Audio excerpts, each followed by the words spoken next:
Takvimler 25 Ocak 2010 gününü gösterdiğinde her şey sıradan başlamıştı. Ömer Aslan sabah saat 7:10'da işe gitmek üzere evden ayrıldı. Gün diğer günlerden farksız görünüyordu. Ancak akşam saatleri yaklaştığında bu evde yaşananlar Türkiye'nin unutamayacağı karanlık dosyalardan birine dönüşecekti. Herkese merhaba. Videoların devamı için kanalımıza abone olmayı, yorum yapmayı lütfen unutmayın. İyi seyirler.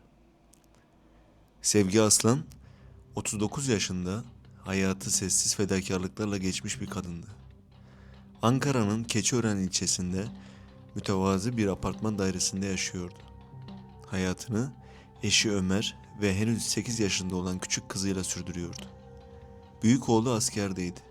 18 yaşındaki kızı Sevila ise kısa süre önce evlenmiş, ailesinden ayrılmıştı. Sevgi için hayat, sabah erken saatlerde başlayan, akşam yorgunlukla biten bir döngüden ibaretti. Eşine ve ailesine destek olmak, evin yükünü hafifletmek için evlere temizliğe gidiyor, iş bulamadığı zamanlarda ise evinde yorgan dikerek 3-5 kuruş kazanmaya çalışıyordu. Hayat ona cömert davranmamıştı ama o şikayet etmeyi hiç öğrenmemişti. Ailesi için emek veren, mücadele eden bir Anadolu kadınıydı. Hayat böyle geçerken akılları donduran bir olayın başına gelebileceği nereden bilinebilirdi? Bunu kim tahmin edebilirdi? Sevgi Aslan'ın izlerini kaybettiğimiz o günde diğer günlerin benzeriydi. Akşam saatleri yaklaştıkça kasvetli bir ortam kendini göstermişti. Bu durum Türkiye'ye bir karabasan gibi çökecekti.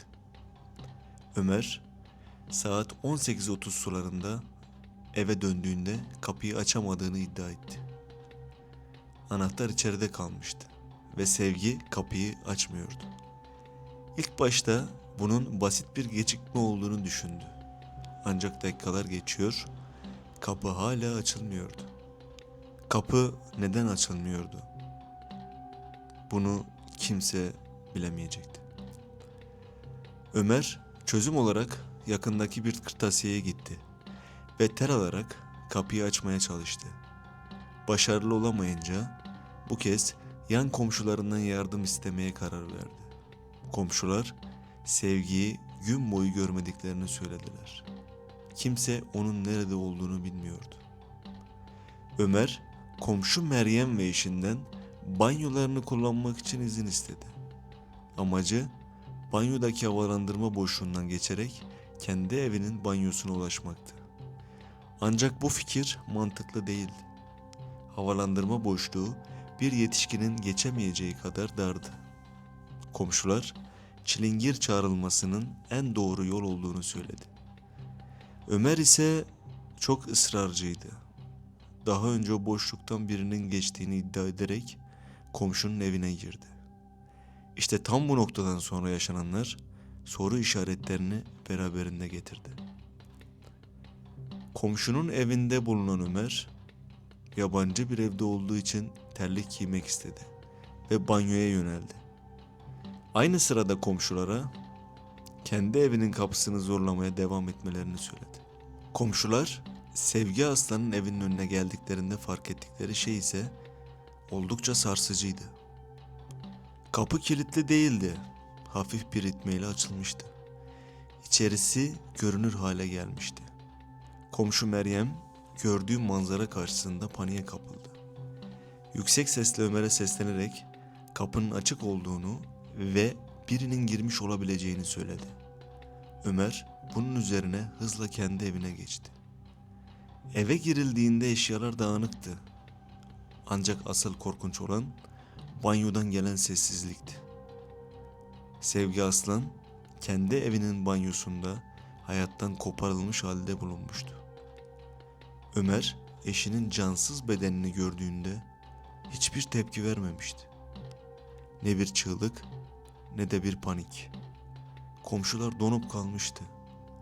"Belki yaşıyordur, bir bak," denildi. Ömer eşine dokunmadı bile. Polis ve sağlık ekipleri kısa sürede olay yerine geldi.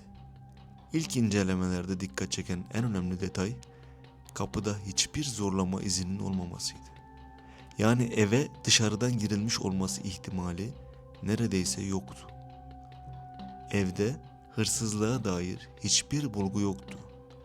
Ziynet eşyaları yerindeydi. Maddi hiçbir şey alınmamıştı. Otopsi raporu ise olayın vahşetini gözler önüne sermişti. Sevgi Aslan'ın vücudunda 18 ayrı kesici alet yarası vardı. 9 parmağı kesilmişti.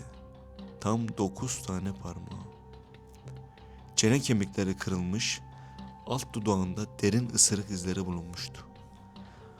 Bu ani bir öfke patlaması değil, uzun süren acımasız bir eziyetin izleriydi. Sevgi ölmeden önce büyük acılar çekmişti. Soruşturma ilerledikçe çelişkiler çoğalmıştı. Olaydan kısa süre sonra Sevgi'nin kızı Sevilay ve damadı Müge Anlı ile Tatlı Sert programına katıldı. Aile dışarıdan bir saldırgan ihtimali üzerinde duruyordu. Ancak canlı yayına bağlanan tanıklar anlatılanların aksini söylüyordu. Komşular ses duymadıklarını iddia ediyordu. Oysa telefon sesi bile duyulabiliyordu bu evden. Böylesine bir boğuşmanın duyulmaması mümkün müydü? Komşu Meryem, öğle saatlerinde banyoda inleme sesi duyduğunu, kapının önünde siyah bir erkek ayakkabısı gördüğünü anlattı. Saatler sonra ayakkabı ortadan kaybolmuştu. Evde yapılan DNA incelemelerinde Sevgi'nin bedeni ve olay yeri üzerinde yalnızca tek bir kişiye ait izler bulundu. O da eşi Ömer Aslan'dı. Başka kimseye ait bir iz yoktu. Ömer ise ifadelerinde sürekli çelişiyordu. Bir beyanında saldırganın maskeli olduğunu, diğerinde peruk taktığını söylüyordu. 8 yıl boyunca 11 farklı ifade vermişti. Savcılık bu çelişkileri dikkate alarak Ömer Aslan hakkında canavarca hisle eziyet ederek kasten öldürme suçundan ağırlaştırılmış müebbet talep etti. Ancak yıllar süren yargılama sonunda mahkeme kuşkudan sanık yararlanır ilkesi gereği beraat kararı verdi. Kesinliği netleşmemiş iddialar kesin hüküm veremezdi